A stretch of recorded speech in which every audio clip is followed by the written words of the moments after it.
بسم اللہ الرحمن الرحیم۔ مکہ معظمہ میں ولید نامی کافر رہا کرتا تھا۔ اس کا ایک سونے کا بت تھا جس کی وہ پوجا کیا کرتا تھا۔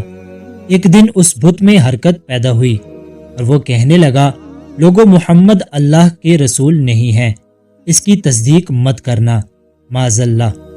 ولید بڑا خوش ہوا اور باہر نکل کر اپنے دوستوں سے کہنے لگا، مبارک ہو، آج میرا معبود بولا ہے اور صاف صاف اس نے کہا ہے کہ محمد اللہ کا رسول نہیں ہے۔ یہ سن کر لوگ اس کے گھر آئے اور دیکھا کہ واقعی اس کا بت یہ جملے دہرا رہا ہے۔ وہ لوگ بہت خوش ہوئے اور دوسرے دن ایک عام اعلان کے ذریعے ولید کے گھر میں ایک بہت بڑا اجتماع ہو گیا تاکہ اس دن لوگ بت کے منہ سے وہی جملے سنیں۔ اس بڑے اجتماع میں ان لوگوں نے حضور صلی اللہ علیہ وآلہ وسلم کو بھی دعوت دی تاکہ حضور خود تشریف لا کر بت کے منہ سے وہی جملے سنیں۔ چنانچہ حضور صلی اللہ علیہ وآلہ وسلم بھی تشریف لائے۔ جب نبی کریم صلی اللہ علیہ وآلہ وسلم تشریف لائے تو بت بول اٹھا کہ اے لوگو، خوب جان لو کہ محمد اللہ کے سچے رسول ہیں، ان کا ہر ارشاد سچا ہے، ان کا دین حق پر ہے، تم اور تمہارے بت جھوٹے ہیں جو تمہیں گمراہ کرنے والے ہیں۔ اگر تم اس سچے رسول پر ایمان نہ لاؤ گے تو جہنم میں جاؤ گے، بس عقل مندی سے کام لو اور سچے رسول صلی اللہ علیہ وآلہ وسلم کی غلامی اختیار کر لو۔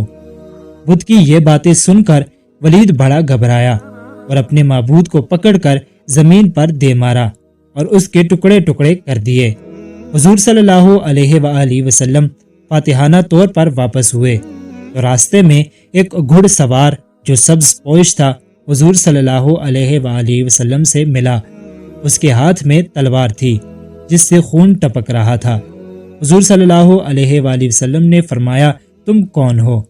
بولا، میں جن ہوں اور آپ کا غلام ہوں اور مسلمان ہوں، جبل طور میں رہتا ہوں، میرا نام معین بن عمرو ہے، میں کچھ دنوں کے لیے کہیں باہر گیا ہوا تھا، آج گھر واپس آیا تو میرے گھر والے رو رہے تھے، میں نے وجہ پوچھی تو معلوم ہوا کہ کافر جن جس کا نام مصفر تھا وہ مکہ میں آ کر ولید کے بت میں گھس کر حضور صلی اللہ علیہ وآلہ وسلم کے خلاف فضول گوئی کر گیا ہے، اور آج پھر وہ یہی بکواس دوبارہ بت میں گھس کر کرنے والا تھا۔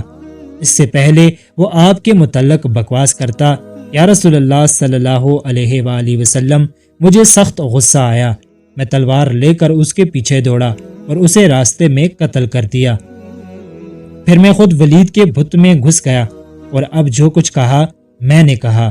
حضور صلی اللہ علیہ وآلہ وسلم نے یہ قصہ سنا تو بڑی خوشی کا اظہار کیا اور اپنے اس جن غلام کے لیے دعا فرمائی۔